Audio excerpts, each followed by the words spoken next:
प्यारे दोस्तों, आप सबको मैं प्रभु यीशु मसीह के नाम से स्वागत करना चाहता हूं। हम देखने वाले हैं भविष्यवाणी के दान के बारे में।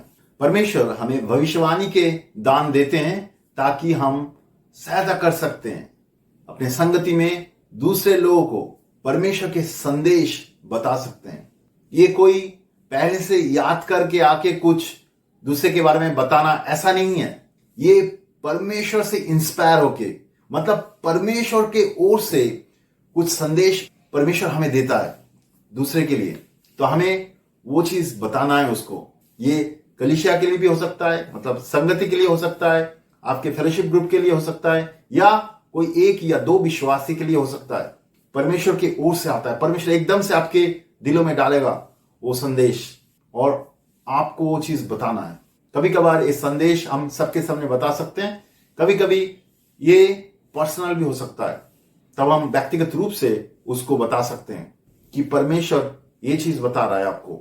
ये प्रोफेसी होता है यानी कि भविष्यवाणी होता है। अब परमेश्वर ये दान उनके विश्वासियों को देते हैं सेवकाई के कामों के लिए। पहला कुरिन्थियों उसका 14:1 में हम देखते हैं, प्रेम का अनुकरण करो और आत्मिक वरदानों की भी धुन में रहो, और विशेष करके ये कि भविष्यवाणी करो। यहां पे अपोस्टल पॉल जो कोरिन्थ चर्च के लोग हैं उनको बोल रहा है कि तुम लोग भविष्यवाणी करना सीखो। सबको बोल रहा है। एक्चुअली भविष्यवाणी करना हम सबको सीखना चाहिए। हर एक विश्वासी भविष्यवाणी कर सकता है। इसके बाद पहला कुरिन्थियों के 14:5 में अगर हम जाएंगे, यहां पे अपोस्टल पॉल कह रहा है, मैं चाहता हूं कि तुम सब अन्य भाषा में बातें करो, परंतु अधिकतर ये चाहता हूं कि भविष्यवाणी करो। यानी कि वो प्रोफेसी करने का बात कर रहा है। वो ये बोल रहा है कि तुम लोग कलीसिया में भविष्यवाणी करना सीखो। वो चाहता है कि हर एक विश्वासी भविष्यवाणी करना सीखे। ये भविष्यवाणी करना एक विशेष रूप का बोलने का दान है जो कि परमेश्वर के ओर से आता है। परमेश्वर हमें उसके बातें हमारे दिलों में रखता है जो हम कलीसिया में यानी कि विश्वासियों के सामने रख सकते हैं। वो बातें दूसरे को बढ़ाने में, दूसरे को आत्मिक रूप से प्रोत्साहित होने में, या अपने जीवन में कहीं पे सहायता के लिए किया जाता है। पहला कुरिन्थियों उसका 14:3 में हम देखते हैं, परंतु जो भविष्यवाणी करते हैं वो मनुष्य से उन्नति और उपदेश और शांति के बातें करते हैं। उन्नति, उपदेश और शांति के बातें करते हैं। ये सारे रहेंगे एक भविष्यवाणी के अंदर। भविष्यवाणी हमें आत्मिक रूप से बढ़ाने के लिए होता है, हमें सहायता करता है। अगर हमारे जीवन में कोई जगह है गलत, या कोई भी चीज जो परमेश्वर हमारे जीवन में कर रहा है, वो सारी चीज भविष्यवाणी के दौरान परमेश्वर हमें सहायता करता है कि हम आत्मिक रूप से बढ़ सके, आत्मिक रूप से प्रोत्साहित हो सके। इसलिए वो भविष्यवाणी करता है हमारे जीवन के ऊपर।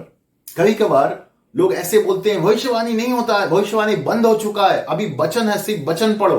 हाँ, वचन भी है, वो वचन ही भविष्यवाणी के बारे में बात करता है। ये सारे परमेश्वर के वचन के अंदर ही है।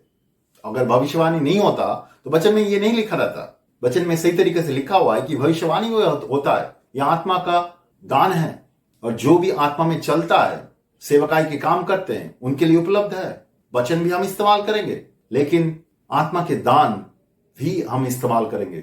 दोनों एक दूसरे के विपरीत नहीं है, दोनों जरूरत है हमें आत्मिक रूप से बढ़ने के लिए, हमें सेवकाई करने के लिए। तो भविष्यवाणी जो है वो हमें सहायता करता है कलीसिया को बढ़ाने के लिए, या व्यक्तिगत रूप से कोई विश्वासी को प्रोत्साहित करने के लिए, आत्मिक रूप से बढ़ाने के लिए। 2010 में मैं बेंगलुरु में एक ग्रुप के साथ संगति कर रहा था, और वहां पे पवित्र आत्मा का उपस्थिति था, और हम सब आत्मा में प्रार्थना कर रहे थे। तब पवित्र आत्मा मुझे भविष्यवाणी करने के लिए कुछ चीज बताया, हमें वो बोलने के लिए बोला। तब जब मैं उस कलीसिया के ऊपर जब भविष्यवाणी की, तो उसमें से 2 लोग थे जो लोग हाथ उठा के बोला, हम विश्वास करते हैं परमेश्वर ने हमें वो चीज बोला है। बाद में वो लोग व्यक्तिगत रूप से मेरे से मिला और मुझे बोला कि उनके जीवन में क्या चल रहा था। मैं उनको जानता भी नहीं हूं, लेकिन परमेश्वर ने मुझे जो चीज बोला था, मैं कलीसिया के सामने वो सारी बातें को रखा था। परमेश्वर वो संदेश वो दो व्यक्ति को बोलना चाह रहा था, ताकि वो दोनों को आत्मिक रूप से प्रोत्साहित कर सके, उनको बढ़ा सके, उनको सहायता कर सके। परमेश्वर हम सबको प्रोफेसी यानी कि भविष्यवाणी में बढ़ाना चाहता है। सभी भविष्यवाणी कर सकता है, जैसे कि अपोस्टल पॉल ने कहा। हम लोग हमारा जो डिसाइपलशिप ट्रेनिंग होता है उसमें सबको सहायता करते हैं परमेश्वर से मांगने के लिए ये दान, ताकि वो भविष्यवाणी कर सके। और हमने देखा बहुत सारा लोग कोई दान मिलता है और वो भविष्यवाणी के दानों में काम कर सकते हैं। परमेश्वर सहायता करना चाहता है उनके लोगों को उनके दानों के द्वारा। भविष्यवाणी भी ऐसा बहुत अच्छा दान है जिसके द्वारा वो हमें हमारे जीवन के बारे में बात कर सकता है, या हमारे जीवन में कोई भी चीज है जो गलत है, जो परमेश्वर नहीं चाह रहा है, उसके बारे में भी परमेश्वर बात कर सकता है। परमेश्वर हमें सहायता कर सकता है समझने के लिए कि हमारे जीवन में कुछ चीज है जहां से हमें मन परिवर्तन करना है। भविष्यवाणी के द्वारा परमेश्वर हमें यह सहायता कर सकता है। भविष्यवाणी हमें सहायता करता है कि आत्मिक रूप से प्रोत्साहित होने के लिए और परमेश्वर के रास्ते में सही तरीके से चलने के लिए।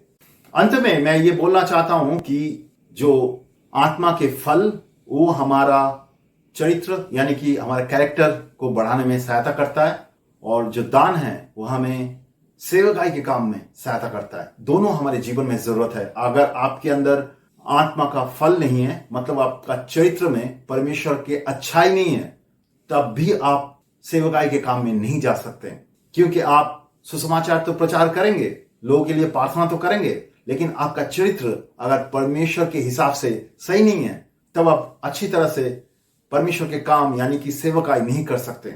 हमारे जीवन में आत्मा का फल का भी जरूरत है, आत्मा का दानों का भी जरूरत है, ताकि इन सब के द्वारा परमेश्वर को महिमा मिले। आपके जीवन आपके सेवकाई के द्वारा परमेश्वर को महिमा मिलता है।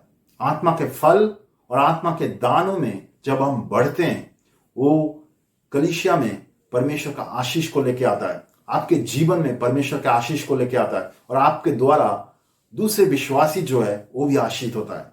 मैं विश्वास करता हूं परमेश्वर आपको आशीष करेंगे इस वचन के द्वारा। धन्यवाद।